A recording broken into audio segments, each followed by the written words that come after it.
हम लोग जब गुरुकुल में पढ़ने पहुंचे थे उस समय के लोगों की सोच हम आपको बता रहे हैं। हमारे साथ विद्यालय में जहां गुरुकुल में हम लोग रहते थे हमारे साथ 70 विद्यार्थी पढ़ा करते थे और उनमें भी ज्यादातर विद्यार्थी वो थे जो घर में ज्यादा ऊधम मचाते हैं भैया रे, और घर वाले जिनसे दुखी हैं बोले ले जाओ ना वृंदावन में डाल आओ, डरे रहेंगे वहां, बनेंगे तो बन जाएंगे और नहीं तो ब्याह तो है ही जाएंगे। ये सोच बता रहा हूं तुम मेरे बंधुओं, जहां शिक्षा का हमने स्वयं इतना अपमान किया, अपनी शिक्षा को इतने उपेक्षा भाव से केवल जाने दिया। आपको पता होना चाहिए विदेशों में आज भी तुम्हारे वेद और पुराणों पर रिसर्च होती है। आज मेरे समाज के लोग ये जानते भी नहीं होंगे कि हमारे सनातन समाज का सार्वभौम गुरु कौन है, हमारे आचार्य कौन है, हमारे गुरु कौन है कि जिनकी बात हमें सबको माननी चाहिए। मैं समझता हूं पढ़े लिखे लोगों में से भी 80% लोगों को ये बात पता नहीं होगी कि सनातन का सार्वभौम गुरु कौन है, जिसकी एक आज्ञा हमारे लिए सर्वोपरि है। आज तुम्हें बताता हूं, हमारे सनातन धर्म के सर्वोच्च गुरु हैं पूज्यपाद प्रातः स्मरणीय श्री शंकराचार्य जी महाराज। आज 4 पीठ हैं हमारे देश में जो धर्म के स्तंभ कहे जाते हैं, लेकिन उनमें एक बड़े ही वंदनीय प्रातः स्मरणीय और ज्ञान और विज्ञान की प्रतिमूर्ति, जिनका नाम लेने से भी जिह्वा पावन हो जाए,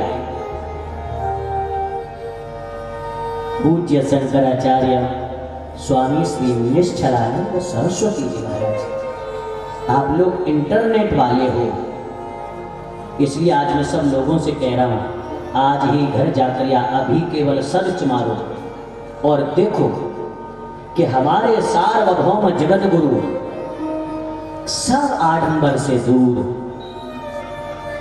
आज वृद्धावस्था के चतुर्थ चरण में जहां लोग बिस्तर से खड़े नहीं हो पाते हैं, केवल और केवल सनातन धर्म की रक्षा के हेतु भारतवर्ष के प्रत्येक कोने कोने में घूमते रहते हैं, भ्रमण करते रहते हैं।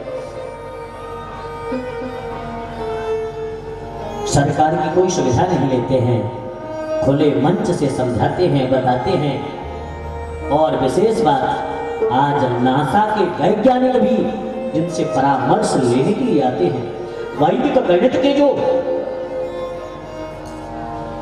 आज एकमात्र ही सूर्य है, वैदिक गणित जिससे तो लाखों की संख्या का गुणा भाग सेकंडों में कर सकते हो, लोग भूल गए हैं, किसी को पता ही नहीं है। मेरे बंधुओं, मेरी माताओं, मेरे इस समाज के होने वाले जिम्मेदार नागरिकों, मैं अपने छोटे छोटे सभी युवा भाई बहनों से कहना चाहता हूं, सुनो जरा तुम अपने धर्म को और जानो कि कितने घात विश्वासघात तुम्हारे साथ हो चुके हैं।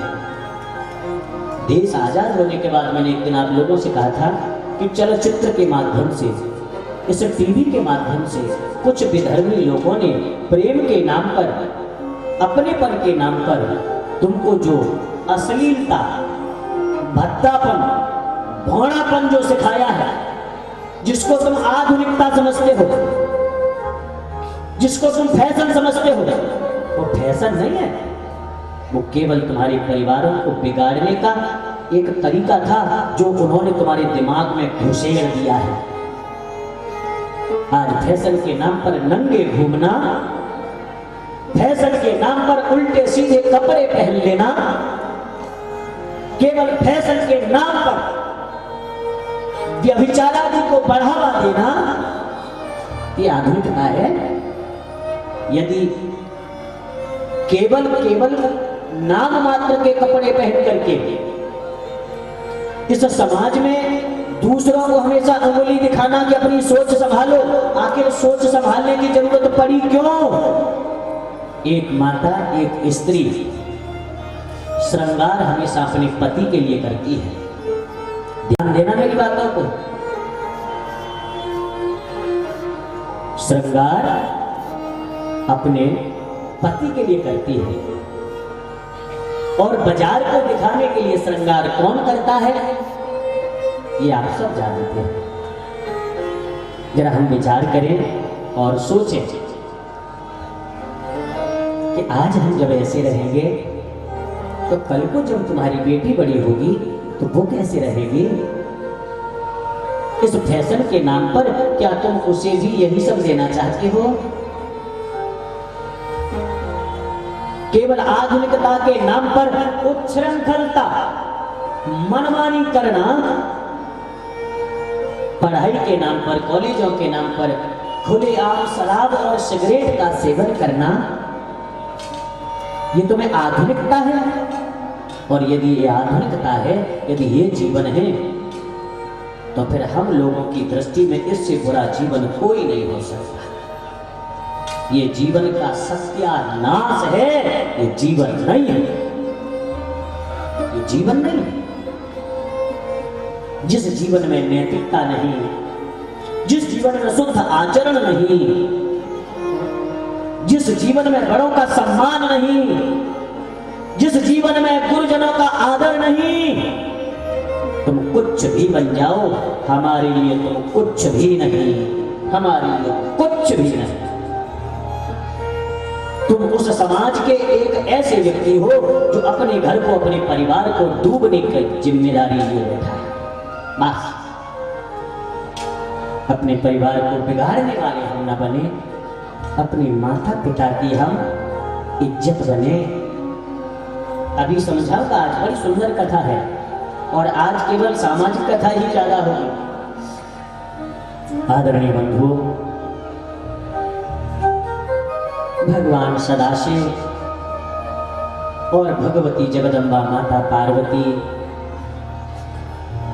आज जब सिंहासन पर विराजमान हुए हैं, स्वयं भगवान श्री नारायण ने, श्री ब्रह्मा जी ने इन्हें प्रणाम किया। सभी देवताओं ने जगत के माता पिता की इस जोड़ी को सादर प्रणाम किया और कहा, प्रभु हमारा संकल्प पूरा हो गया, हमारी इच्छा पूरी होने जा रही है। आप इसी तरह इस संसार का, इस जगत का कल्याण करें। आदरणीय बंधु, माता पार्वती बैठी हैं। आज जो है माता पार्वती की मैया मैना जब अपनी उस सुकुमारी कन्या को दुल्हन के रूप में भगवान सदाशिव की अर्धांगिनी के रूप में जब देखती हैं तो उनके नेत्र सफल हो गए। सोच रही हैं, कल की ही सी तो बात है जब यह बिटिया मेरे आंगन में आई थी, फूल जैसी कोमल, फूल जैसी कोमल वह कन्या, पता नहीं कब यह धीरे धीरे इतनी बड़ी हो गई कि आज एक घर की, एक परिवार की प्रतिष्ठा बढ़ने जा रही है। कल की ही सी तो बात है कि यह मेरी बेटी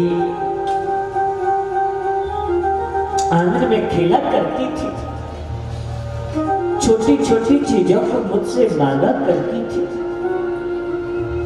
न मिलने पर कैसे मुंह खुला के रूठ जाया करती थी। लेकिन आज वो दिन भी आ गया जो कि हर एक माता पिता के लिए केवल हृदय में पत्थर रखने के समान होता है। आज इसकी विदा का भी समय आ गया है और शायद ऐसा कौन पत्थर दिल व्यक्ति होगा जो बेटी की विदा के समय रो न जाए। ऐसे ऐसे लोग संसार में होते हैं, इतने कठोर हृदय लोग भी होते हैं। उनका जवान बेटा भरी जवानी में खत्म हो जाए, जिसकी वह लाश सामने पड़ी है, लेकिन उनकी आंख में आंसू नहीं आते। लेकिन वही पिता जिस क्षण अपनी बेटी को डोली में बिठाता है, अपनी बिटिया को विदा करता है, ऐसे रोता है जैसे किसी छोटे से बालक को छोड़कर के मां जा रही हो। तो जिस प्रकार वह बालक फपकता है, इसी तरह वह वृद्ध पिता अपने हाथों से अपनी बेटी को विदा करते समय रोता है। क्यों पता है? क्योंकि सारे परिवार का पालन एक पिता करता है। सारे परिवार के हर छोटे बड़े सदस्य का ध्यान ख्याल एक पिता रखता है, लेकिन उस पिता का ध्यान बेटी रखती है, एक बिटिया रखती है। पूरा घर बेशक खा के सो जाए, और जब तक पिताजी लौट के नहीं आ जाएंगे और अपने पिता को अपने हाथों से भोजन नहीं करा देगी, तब तक वह तुम्हारी गुड़िया सोएगी नहीं सोएगी। क्योंकि वास्तव में पिता जिम्मेदारी का रूप होता है, और वो उन जिम्मेदारियों को निभाते निभाते खुद को भूल जाता है, और खुद को भूले बैठे उस पिता को यदि परिवार में कोई सम्मान देता है, कोई अपनापन देता है, कोई स्नेह देता है, कोई लगाव देता है, तो वो उसकी बेटी होती है, वो उसकी बेटी होती है। मेरी बंधुओं, मेरी माताओं, बेटा और बेटी दो आंखों के समान होते हैं, दो नेत्रों के समान होते हैं, लेकिन हम लोग बेटे की हर जायज नाजायज बात को तो पूरा कर देते हैं, लेकिन बिटिया को हर बात के लिए डांटते हैं। मेरे बंधु,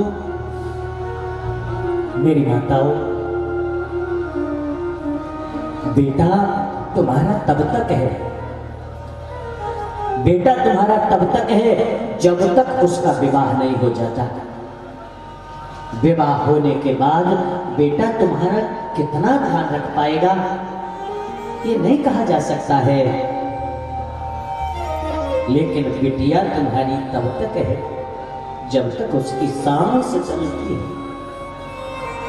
जिस समय अपने मायके से ससुराल जाती है तो आपने देखा होगा गेहूं चावल अपने घर की तरफ फेंकती हुई जाती है, क्योंकि वो ये चाहती है कि मेरे बाबुल का घर, मेरे पिता का घर ऐसे ही अन्न धन से सदा भरा रहे, इसी तरह से घर की समृद्धि बढ़ती रहे।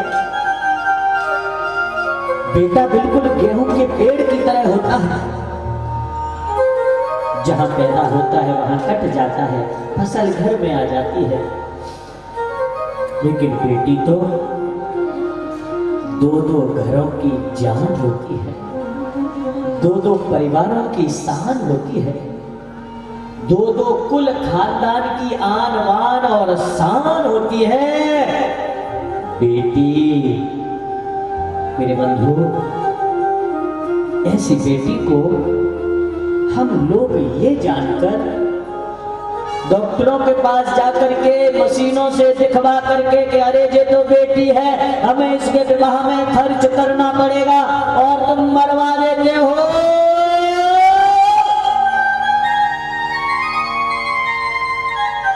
पता है, यद पापम ब्रह्म हत्यायाम द्विगुणम गर्भपातने, जो पाप ब्रह्म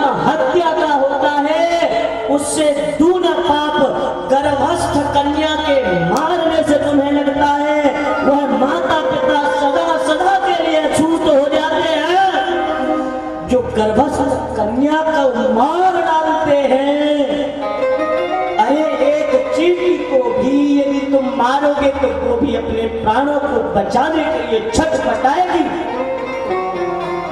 जिसको तुमने पैदा किया, अपने गर्भ में धारण किया, और केवल उसको इसलिए तुमने मार दिया कि जी बेटी है, उसका दोष कितना था? अरे वो भी तो तेरी ही तो संतान थी। तेरा हृदय इतना पत्थर का कैसे हो गया? तू पाषाण का कैसे हो गया? तो बेटी अपने गर्भ में से शायद उस मां की कोख में से है आवाज लगाती होगी, ए मेरी निर्दयी मां, ए पाषाण हृदय पिता, मुझे तुझसे कुछ नहीं चाहिए। जो तू मुझे खेलने के लिए खिलौने देगा मैं उसे भी अपने भाइयों में दे दूंगी। जो भी मुझे फटे पुराने कपड़े मिलेंगे मैं उनको पहन के जी लूंगी। अपने तन की, अपने परिवार की इज्जत की रक्षा करूंगी। परिश्रम करके, अध्ययन करके मैं परिवार में एक प्रतिष्ठा पैदा करूंगी। मैं वो सब कुछ दे सकती हूँ, इस संसार को सब कुछ मैं दे सकती हूँ।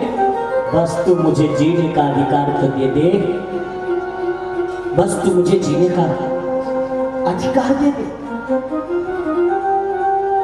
हाँ?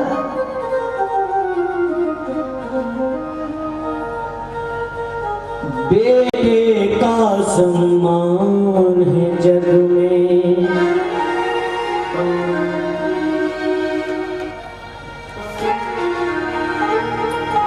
बेटे का सम्मान है जग में, बेटी का कोई मान नहीं। दुनिया वालों मुझे बताओ, बेटी क्या संतान नहीं? दुनिया वालों मुझे बताओ, क्या संतान नहीं? बेटे का सम्मान है जग में, बेटी का कोई मान नहीं।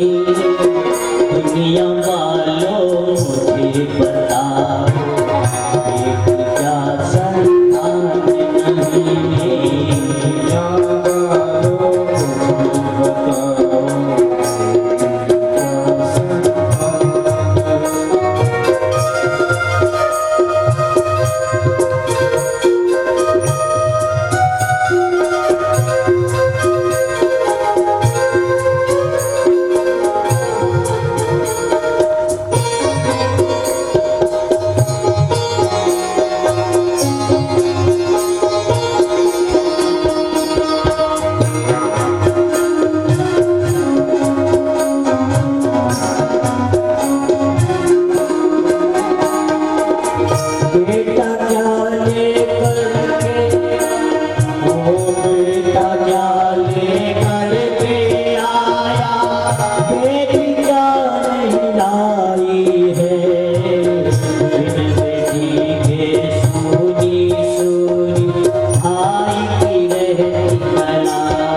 खोटा है।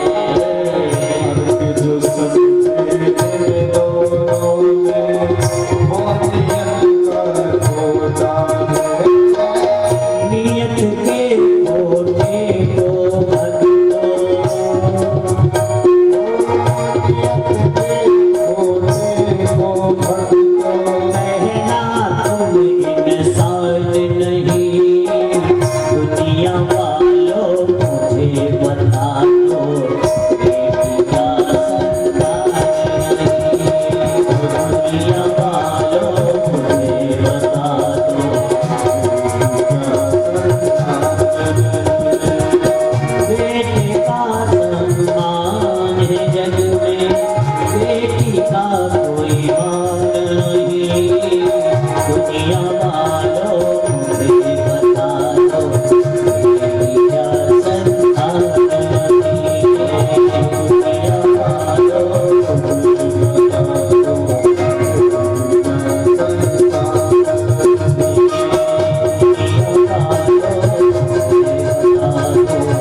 मैया मैना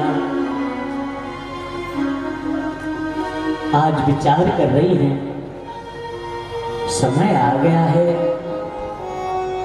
अब कुछ ही देर में मेरी बेटी की विदाई होगी।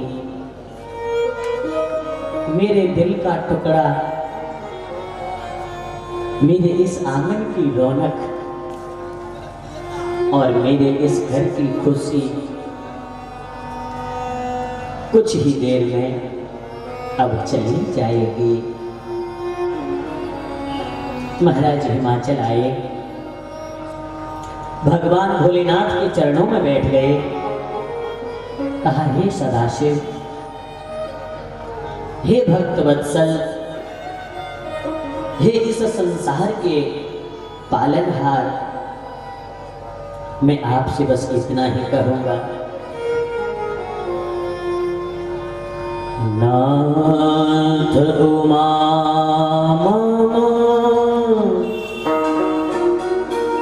प्राण सम गृह किंकरी करे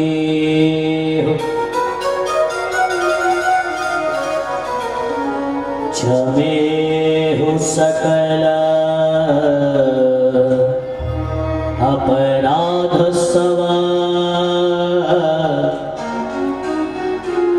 होई प्रसन्न बरदेव।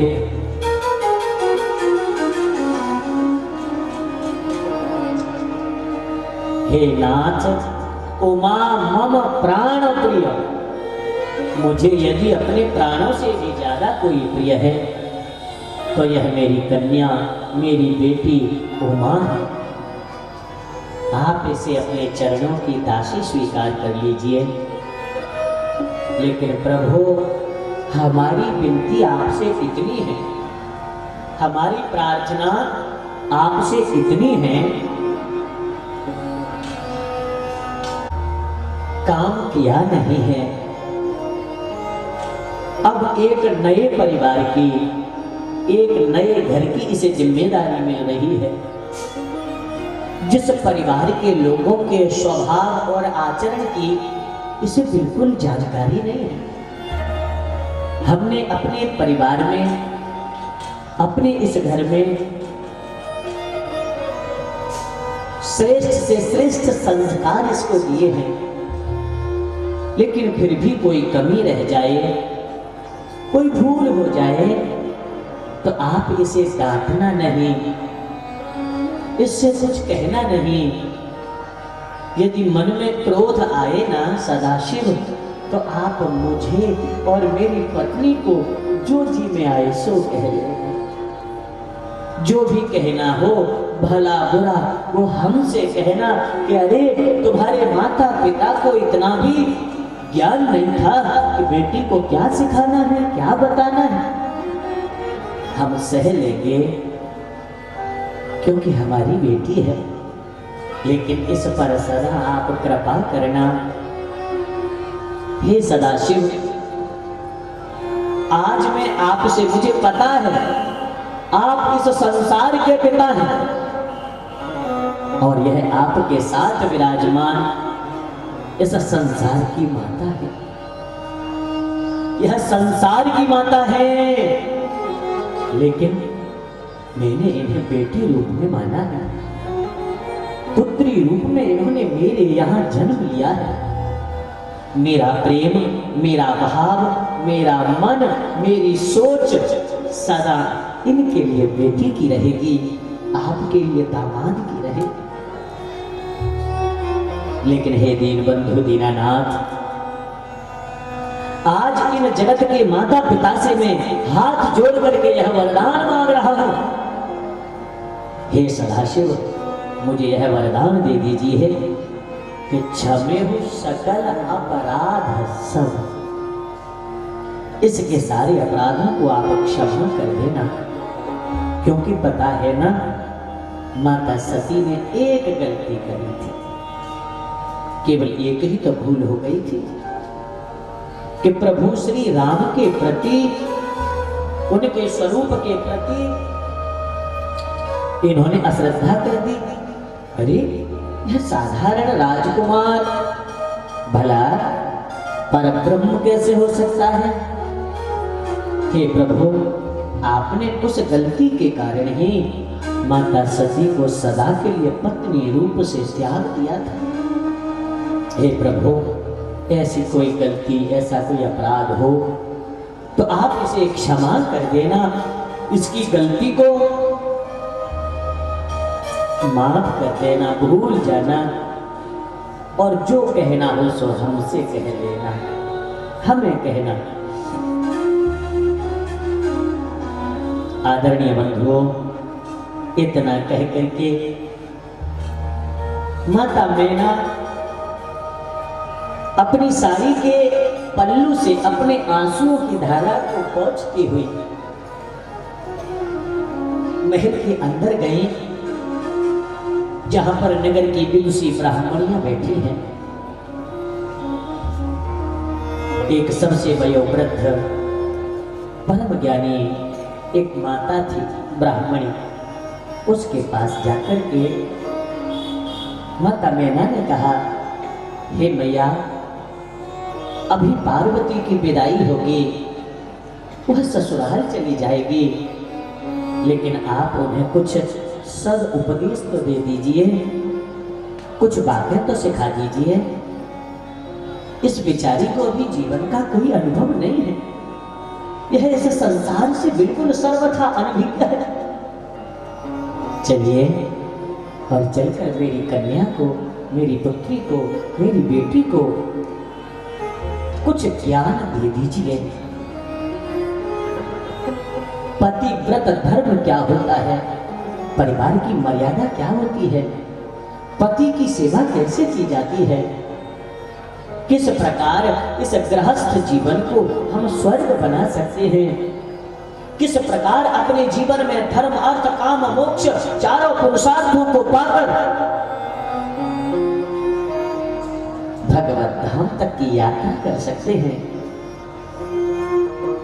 आदरणीय बंधुओं, ये हमारे समाज की एक रीति थी, एक ये रिवाज थी कि विदा से पहले या तो बेटी की मां या घर की कोई बुजुर्ग महिला या नगर की संभ्रांत ज्ञानी महिला सच्चरित्रवान उस बिटिया को समझाती थी, बेटी, आज से जिस घर में तुम जा रही हो वो घर तुम्हारा अपना घर होगा। हम सदा तुम्हारे हैं, सदा हर सुख दुख में सदा तुम्हारे साथ रहेंगे, लेकिन तुम्हारा घर तो अब वही माना जाएगा। यह जो देहली है, इस देहली को आज तुम लांग के जाओगी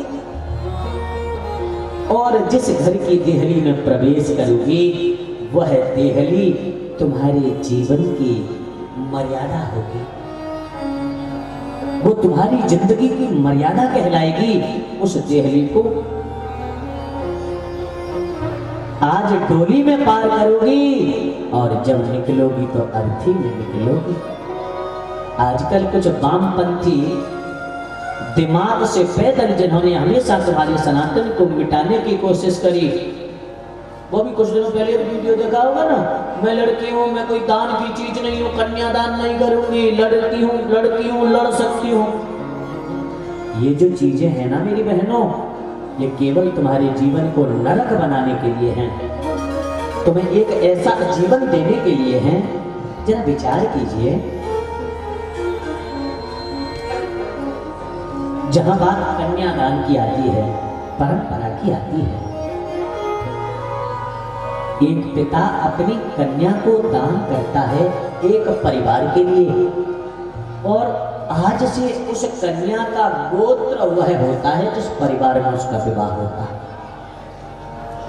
उस परिवार की मान्यताएं उसकी अपनी होती हैं। बिल्कुल मुझे इस बात को कहने में कोई संकोच नहीं है कि आज जितने परिवार टूट रहे हैं उसमें माई के पक्ष की और सबसे ज्यादा माता की बहुत बड़ी भूमिका होती है।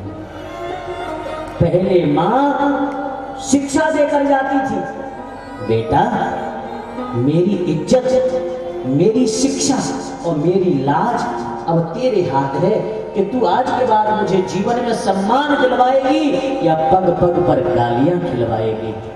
और अब जब बेटी को विदा करती है तो मोबाइल फोन हाथ में देती है, कहती है डरियो मत, 20 लाख कैश दिए हैं और 10 लाख का सामान दिया है,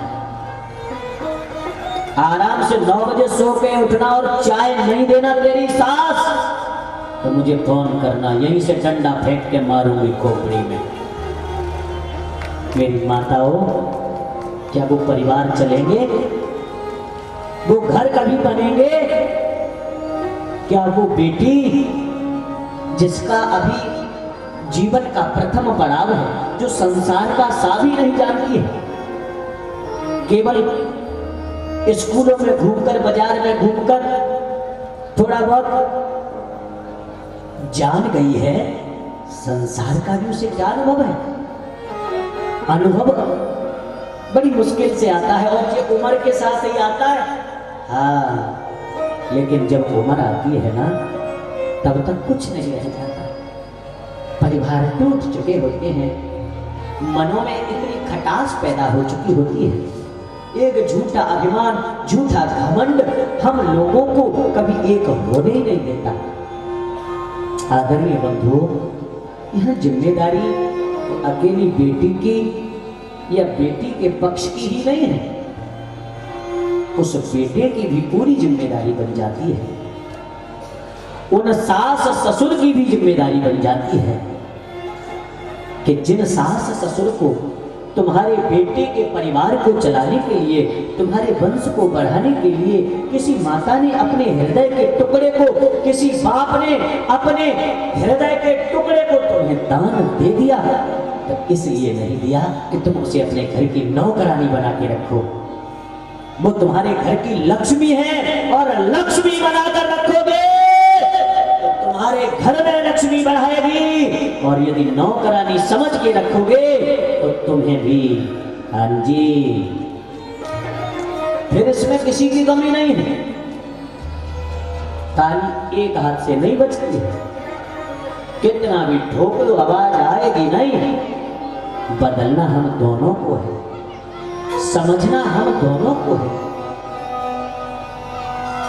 जरा जरा सी बातों पे, जहां आज घर में नमक नहीं है, आज घर में मिर्च लेट आई, मैंने बैंगन मंगाए थे जो लौकी ले आए, ये बातें तो सारा दिन चलती है ना फोन पे, घर टूटने का सबसे बड़ा कारण होती है। मेरी बहनों, तुम्हें कोई नहीं बताएगा इन बातों को, क्योंकि आजकल लोगों की बुद्धि को न जाने क्या हो गया है। कल तमाशा देखने के लिए कितनी भीड़ थी, देख रहे थे है? और आज जब कथा सुनने की है, समझने की है, हाजी तो तान चच्चर सो गए भैया रे, खींच के 15 परामटे। जय सिया राम। ऐसे ही कलयुग थोड़े ही है। कथा प्रेमियों जरा समझो, मैं अपनी बहनों से, छोटे छोटे जो बच्चे यहाँ पर बैठे हैं और जो अभी जिनका जीवन प्रारंभ हो चुका है, जिनका जीवन प्रारंभ होने वाला है, या जो जीवन के उस दौर में है जहाँ क्लेश का वो दौर देख रहे हैं कि न तो रात को सो पाते हैं और न सुबह चैन से जग पाते हैं, सारा दिन किच किच किच किच में जाता है। एक सुनाते हैं, 4 सुनते हैं, रोज महाभारत होती है। जरा समझो तो सही क्यों होती है। देखो, जो बेटी अपने ससुराल की हर छोटी बड़ी बात अपने मायके में बताएगी, कहेगी, तो मेरी बहन मुझे ये बता दे, वो घर तेरा है ना? तेरे पिता ने, तेरी माँ ने संकल्प करके तुम्हें उस घर में भेजा है कि बेटा आज से ये घर तेरा है। उस घर की इज्जत की रक्षा करना ये तेरा ही तो कर्तव्य है। उस परिवार के मान की, उस परिवार की मर्यादा को बचाने का कर्तव्य बिटिया तेरा ही तो है। जब तू अपने घर की हर बात 4 लोगों में सुनाएगी, अपने सास ससुर को नीचा दिखाएगी, अपने पति को नीचा दिखाएगी, तो किसको नीचा दिखाएगी? तुझे भी तो नीचा ही देखना पड़ेगा ना, क्योंकि तू भी तो उसी परिवार की सदस्य है। कल को जब तेरे घर की बदनामी होगी, समाज में जब तेरे परिवार की बातें उछलेंगी, तो किसकी बदनामी होगी? वो तेरे ही घर की तो होगी, वो चाहे तेरा मायका हो या तेरा ससुराल हो। तुम ये सोच लो कि नहीं साहब, मैं तो अपने मायके वाले तो मेरे बहुत बढ़िया, ससुराल वाले बहुत दुष्ट है। मानता हूं शायद कुछ हो सकता है कि भी उनके मन में बुराई हो, लेकिन तुम्हारा प्रेम, तुम्हारा समर्पण और तुम्हारा आदर सत्कार उन पाषाण हृदय दुष्टों को भी सुधार देगा। बेटी, तू भारत की बेटी है, तू सनातन की बेटी है, सनातन धर्म से आई हुई वो कन्या है जो घर को स्वर्ग बना देती है। तुझे भरोसा नहीं अपने संस्कार पर? तुझे विश्वास नहीं तेरी मां के दिए गए उन संस्कारों पर? बेटी, विश्वास कर इस बात का। तेरे प्रेम से, तेरे आदर से, तेरे विश्वास ने आज सारी दुनिया में अपना नाम ऊंचा किया है। केवल आधुनिकता के कारण, केवल और केवल लोगों के बहकावे के कारण आज तुम्हें पता है जितने विवाह होते हैं 1 साल के भीतर उनमें से आधे तो कोर्ट में पहुंच जाते हैं। जिन परिवारों में कभी तुमने हिंदी में देखो, जो तलाक शब्द है ना, उर्दू का है, और डाइवोर्स अंग्रेजी का है। हिंदी में तो कोई शब्द ही नहीं है। हिंदी में कोई शब्द नहीं है कि जो 2 आत्मा मिलकर एक हो चुकी उन आत्मा को अलग करवा दे। जो परिवार एक हो गए उन परिवारों को कोई अलग नहीं करा सकता सिवाय मौत के। जब मृत्यु आती है तभी वह जोड़ा अलग हो सकता था। आज केवल इस बात के पीछे एक लड़की की शादी है कि गई, उसने बिल्ली पाल रखी थी। हाँ, सबरे दिन बाई खिलावे, बाई के मोहड़े चाहते हैं, झूठ खावे, झूठ खाए। अब जाते शादी करी, शादी कैसे करी पता है? उसने कुत्ता पाल रखा है बढ़िया ऐसे, मेरे जैसे बाल लटक रहे, ऐसा कुत्ता पाल रखा। अब जैसे ब्याह है के गोद में लेके गई, बातों से कुत्ता घुरा के बाके ऊपर झपट के पड़ा। सोई लौट के गाड़ी में बैठ गई, मैं नहीं रहूंगी भैया, जो तो कुत्ता मेरी बिल्ली को झांटता, मैं तो जा रही हूं अपने घर। पागल मत बनो, तुमने जीवन को जाना नहीं है। अरे तुमने राम कृष्ण जैसे दिव्य परमात्मा के अवतारों को इस धरती पर पैदा किया है। बुद्ध और महावीर जैसे लोगों को, पुण्यात्माओं को जन्म देने वाली हो तुम।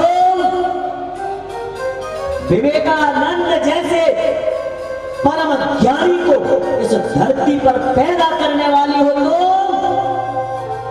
आज तुम्हें क्या हो गया? क्योंकि उन विधर्मियों को पता है कि जब तक इस मातृ शक्ति को नहीं बिगाड़ा जाएगा, इस युवा शक्ति को जब तक नहीं भटकाया जाएगा, तब तक इस देश में एक ही आदमी ऐसा पैदा हो जाएगा जो सबसे भारी पड़ जाएगा, सबसे भारी पड़ जाएगा। कैसे मिटाया जाए? तो पता है, उन्होंने तुम्हारे आचरण को बिगाड़ा, फैशन का जिसे नाम दिया, फैशन का नाम दिया, आधुनिकता का नाम दिया, और भैया तुम तो मॉडर्न बन गए है? हाँ जी, और परिणाम आज आप लोगों के सामने है, किसी से कोई छिपा नहीं है। और जहां तक मैं समझता हूं कि 3 घरों में से 2 घर इस चीज से परेशान हैं। मेरी बात समझ रहे हो? हम लोगों को क्यों चिंता है अपने परिवारों की? हम लोगों को क्या जरूरत पड़ी भैया? दुखी तुम ही तो रहोगे, परेशानी तुम्हें होगी। कोर्ट कचहरी के चक्कर लगा के केवल और केवल अपने धन का, शरीर का, समय का अपव्यय आप ही तो करेंगे भैया। लेकिन जिस प्रकार एक पिता अपने परिवार का भला चाहता है, ठीक उसी प्रकार एक गुरु अपने समाज का भला चाहता है, अपने इस समाज को बदलना चाहता है। एक भारत का सन्यासी हमेशा यही चाहता है, एक संत यही चाहता है, एक आचार्य यही चाहता है कि मेरा समाज सर्वोत्कृष्ट बने, ज्ञान में सबसे आगे बढ़े, विज्ञान में सबसे आगे रहे, धन में सबसे आगे रहे, और अपने पूर्वजों का, अपने पिता का नाम गर्व से चौड़ा कर दे। बस यही तो चाहते हैं।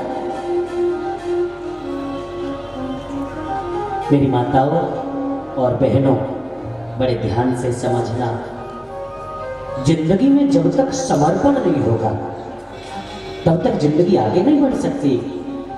जिंदगी में एक दूसरे के प्रति प्रेम नहीं होगा।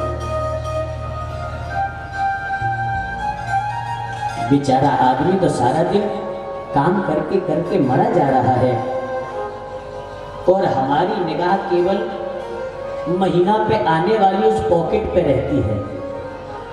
जैसे ही आई तुरंत छुड़ा ले। और एक बात बताऊं, एक बेचारा इंसान ऐसा होता है, ये मानव, ये मनुष्य ऐसा होता है, जीवन भर कभी पढ़ ही नहीं पाता। तुम बेशक इतनी बड़ी बड़ी डिग्री लेके घूमते रहो, इतना बड़ा सूटकेस भर के, लेकिन माँ जे कहेगी घरवारी पढ़ा देती है, और घरवारी कहेगी अभी भैया पढ़ा देती है। बेचारा जे कुछ पढ़ पाया कि नहीं अपने जीवन में है, कि जैसे मर गया जे बेचारा खटकते खटकते। लेकिन कभी सोचा उसके ऊपर क्या बीतती है, कि जिसे अपनी माँ का सम्मान भी रखना है और जिसे तेरा मान भी रखना है। कभी उसके बारे में भी सोच लो ना, कि सारा दिन पहले तो समाज में उल्टा सुलटा सबका सुन के आए, जैसे तैसे जब घर में आए तो तुम दोनों में महाभारत होती मिले। और उसका परिणाम आए दिन जो घटनाएं घटती हैं केवल उन्हीं के रूप में देखने को मिलता है। या तो तुम अपने जीवन को समाप्त कर लो, या फिर क्लेश में जीवन जीते रहो। लेकिन देखो, पता है स्वर्ग से सुंदर, स्वर्ग से सुंदर हमारा परिवार होता है। कौन सा परिवार होता है? जिस परिवार में पत्नी आज्ञाकारी हो। समझना, पत्नी आज्ञाकारी हो, संतानें चरित्रवान हो और पिता की आज्ञा का पालन करने वाली हो। जिस परिवार के लोगों में आपस में प्रेम हो, जो हमेशा एक दूसरे को बढ़ाने के लिए सोचे। भैया मेरे पास तो चलो चल रहा है, लेकिन मेरा दूसरा भाई अभी थोड़ा कमजोर है, ला मैं इसको आगे लाऊं। हम क्या करते हैं कि जिसको आगे लाते हैं ना, वो आगे से लात मार के तुम्हें धकेल देता है, चल हट। सबको थोड़ा थोड़ा समझना है ना। तुम उसका एहसान कैसे भूल गए कि जब तुम्हें कोई भी साथ नहीं दे रहा था, तब उसने कम से कम तुम्हारी उंगली तो पकड़ी, कम से कम उसने तुम्हें हिम्मत तो दी। उसका एहसान मत भूलो मेरे भैया, मत भूलो। समय पर जब तुम्हें उसने साथ दिया था, तो ये तुम्हारा भी दायित्व बनता है कि तुम भी उसका साथ दो। और जब तुम एक दूसरे का साथ दोगे, एक दूसरे को आगे बढ़ाने की जब भावना तुम्हारे मन में रहेगी, एक दूसरे के लिए प्रेम रहेगा, आदर रहेगा, मेरी माताओं, मेरे भाइयों, वो घर नहीं, वो मंदिर है, वो घर स्वर्ग से भी ज्यादा सुंदर है, जिस घर में एक दूसरे का सम्मान है, एक दूसरे का प्रेम है। अपने न टूटते बिखरते परिवारों को बचा लो, दूर भागते अपने इन हृदय के टुकड़ों को लौटाने के लिए कुछ करो। नहीं तो ये ऐसे जा रहे हैं, बुढ़ापे में तुम दोनों बैठे ही रहोगे केवल दरवाजे पर। साल में एक दिन कभी आया करेंगे, जैसे अंग्रेज लोग मनाते हैं ना, फादर डे, मदर डे। अरे भैया, हमारे यहाँ तो हर दिन की शुरुआत ही माता पिता के आशीर्वाद से होती है। हमारे यहाँ एक दिन माता पिता के पैर छू करके फॉर्मेलिटी नहीं की जाती।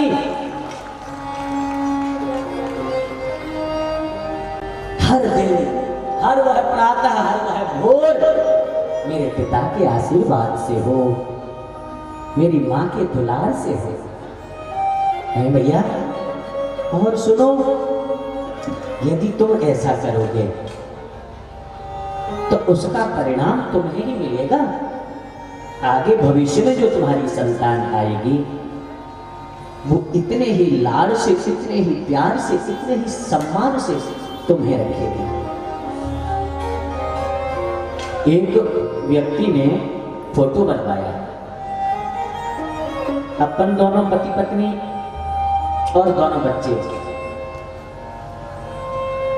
बड़ी सुंदर तस्वीर, बड़ी सी ड्राइंग रूम में लगाने के लिए बनवाते हैं, सब बनवाते हैं। हाँ, एक की नहीं कह रहा हूं मैं, जाने देना कानों से भीतर। मैंने बताया था सबको उत्तर मिलेगा। तस्वीर बनवाई, बढ़िया सुंदर लेमिनेशन करवाई, गोल्डन फ्रेमिंग, और लाके अपने भैया रे आने जाने वालों के कमरे में लगा दी, बैठक में लगा दी। बच्चे स्कूल से आए, पिताजी बहुत सुंदर तस्वीर। पिताजी तो कौन कहता है? पापा कहते हैं। और पापा का मतलब जानते हो? बुंजंती के था पापा। जो पाप खाए सो पापा है? मम्मी जो मरमरा जाए ना, और उसकी जो मट्टी पड़ी रहे, लाश पड़ी रहे, उसको कहे मम्मी, मरी मराई, जिंदा मार डाली है। क्योंकि अंग्रेजों के गुलाम जो ठहरे हम, और अब तो हो पापा मर गए, डैड, हाँ और तो उनमें जिंदा सांस बची ना है तो जिंदा आदमी है भैया रे, तो डेड बनाए घूम रहे हो। भला करे भगवान तुम्हारा और तुम्हारी सोच का, तुम्हारी इस आधुनिकता का। कथा प्रेमियों, तो मेरा समझाने का तात्पर्य है, जब बच्चों ने आकर के देखा, बोले पिताजी बड़ी सुंदर तस्वीर है। बोले हाँ बेटा, ये हमारा परिवार है। दोनों बच्चे छोटे छोटे थे, खड़े देख रहे हैं। आपस में उन्होंने कुछ विचार करके आंखों ही आंखों में बात करी और फिर कहा अपनी छोटी बहन से, देख गुड़िया, जब हम बड़े हो जाएंगे ना तो हम भी ऐसा ही फोटो बनवाएंगे जिसमें मेरे फोटो में तो मेरी पत्नी और मेरे बच्चे होंगे और तू अपने फोटो में अपने पति का और अपने बच्चों का फोटो लगाना, क्योंकि परिवार के फोटो में माता पिता की फोटो नहीं आती। परिवार में माता पिता की फोटो नहीं होती है। देख ले, जैसी के लिए पिताजी बनवा के लाए ना, इसमें हमारे बाबा दादी की कोई फोटो नहीं है ना। बाप को अपनी गलती का तुरंत एहसास हुआ, उतारी तस्वीर, बोले ये क्या हुआ, और तुरंत सुंदर सी पूरे परिवार की तस्वीर बनवाई। मेरे बंधुओं, मेरी माताओं, आप जो आज कर रहे हैं उसका ब्याज सहित देने के लिए चिंता मत करो। अरे ब्याज सहित चुकाएगी जो तुमने एक एक आंसू रुलाया है ना, एक एक आंसू का बदला लेगी। बोलो जय श्री राम। क्या बता रहा था मैं कि जब बेटी को मां विदा करती है तो उसको सिखाती है अच्छा आचरण, अपने सास ससुर की सेवा और उनका सम्मान, अपने पति का आदर, अपने छोटे भाई और छोटी बहन की तरह अपने ननद और देवर का सम्मान करना। ये केवल एक उस कन्या की ही जिम्मेदारी नहीं है, क्योंकि एक कन्या तुम्हारे घर में आई है और एक कन्या तुम्हारे घर से कल दूसरे घर में जाएगी। यही इस संसार की रीति है, यही इस संसार का नियम है। आज तुम अपनी बहू को घर में परेशान करोगे, आदर करने वाली, सेवा करने वाली यदि तुम उस बहू को दुख पहुंचाओगे तो मेरी माताओं, मैं तुम्हें दावे के साथ कहता हूं कि उस सब का खामियाजा, उस सब का भुगतान तेरी बेटी को करना पड़ेगा, क्योंकि उसको भी घर में वो सम्मान नहीं मिलेगा, क्योंकि पहले तूने अपने घर आई लक्ष्मी का अपमान किया है। यदि तू अपनी बेटी की खुशी चाहती है तो पहले उस बेटी का मान रख ले जो दूसरा घर परिवार छोड़कर तेरे घर में आई है। पहले उसकी इज्जत तो रख ले। जब हम बदलेंगे तो यह समाज बदलने लगेगा, समाज की सोच बदलने लगेगी। और आज जो जीवन हम नारकीय जी रहे हैं, यह जीवन बदल जाएगा मेरा बंधुओं। मेरी आदरणीय माताओं, मेरी बहनों, भाइयों, बंधुओं, आप सब लोगों से मैं यही कहना चाहता हूं, आप एक ऐसे समाज के नागरिक हैं जहां पर भक्ति, ज्ञान और वैराग्य कण कण में निवास करते हैं।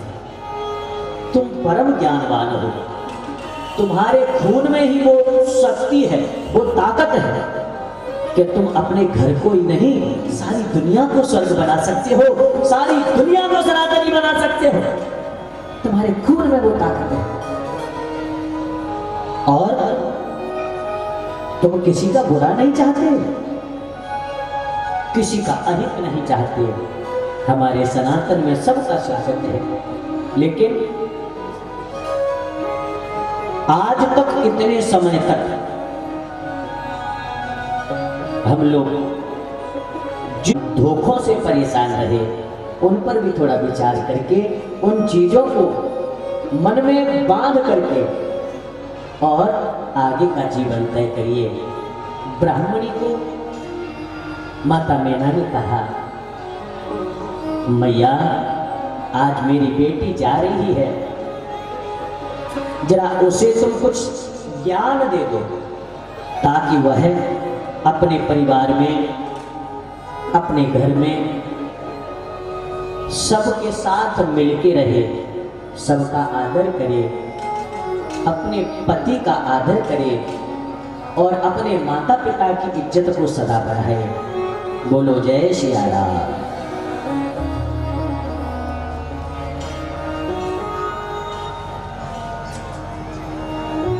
मेरी माताओं, वह ब्राह्मणी खड़ी होकर के माता पार्वती के पास पहुंची। पहले उन्होंने बड़े प्यार से, बड़े स्नेह से उनके सिर पे हाथ फेराया। कहा, बेटा आज से तो आप ससुराल जा रही हो, अब तुम शिव की अर्धांगिनी हो गई हो। लेकिन तुम्हें पता है क्या, धन्या पते व्रता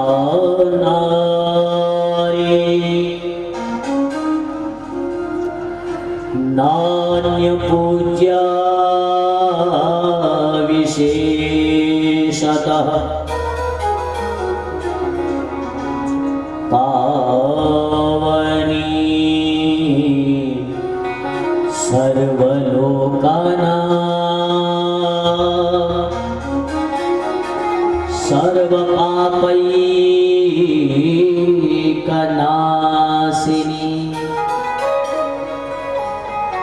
हे बेटा, धन्या पते व्रता नारी, वो नारी धन्य है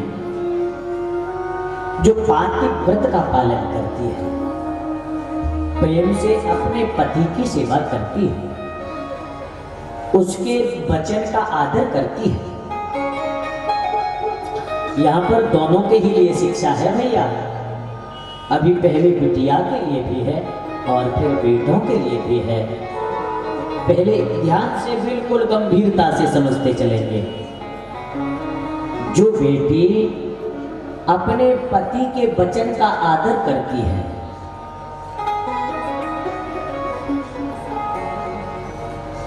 जो हमेशा अपने कुल की मर्यादा और परंपराओं का ध्यान रखती है और उसी के अनुसार आचरण करती है, धन्या सा नारी, वह नारी धन्य है। देवता भी उसका वंदन करते हैं, देवता भी उसे प्रणाम करते हैं। मेरे कथा प्रेमियों, पति पत्नी का ऐसा रिश्ता होता है, ऐसा संबंध होता है, जहां मुंह से कहने की ही जरूरत नहीं पड़ती, केवल एक बार आंखों से देख भी लेना तो एक दूसरे के मन की बात को जान जाए। वो सही रिश्ता है, वो सही मायने में संबंध है।